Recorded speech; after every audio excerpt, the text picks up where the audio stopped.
I think in terms of setting a good facilities management culture, there's one simple way, which is listen to your experts. As a manager, you are there to manage many staff and many services, and certainly within my remit currently, I manage services which I have had no hands-on experience whatsoever of. When you're looking at estate services, when you're looking at capital development services, that is not my background. So I have a number of managers that work with me, and I have to trust their expertise, listen to their expertise, weigh up the options, and make decisions from that. So I think if I decide to become an oligarch, as it were, and make decisions in absence of, then very soon the culture will be very much there's no point in talking, no point, the boss doesn't listen.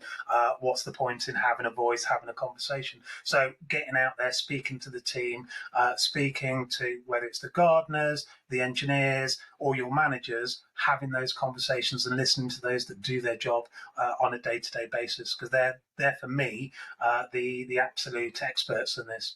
How it affects patients is a tricky one, because you're absolutely right. Doctors and nurses quite rightly get a lot of applause for the job that they do, and it's certainly not a job that I could do or would want to do. But I think the way I've always described the hospitals that I've worked in is they are effectively a very big hotel, of which I run, of which doctors, nurses, allied health professionals all come in to and deliver a service from. So first and foremost, without the facilities, without the cleaning being done, the catering being done, the portering, the service would grind to a halt. And last week on the 21st of June, we had National NHS Estates and Facilities Day, which is a day that we can celebrate exactly that. And we had all of the executive going out to my team, delivering donuts, good prizes, and competitions, etc., and just really bringing up the presence of estates and facilities across the whole of the NHS, because we do quite often go unnoticed. We're in the back rooms, we're fixing things, trying to resolve issues, so it doesn't affect the patients. When that happens, though, and when things do go wrong, it very clearly affects patient healthcare.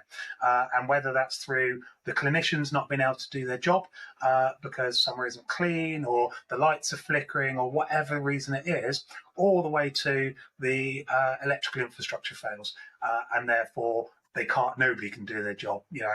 So every one of my services is absolutely key in continuing of clinical services on site.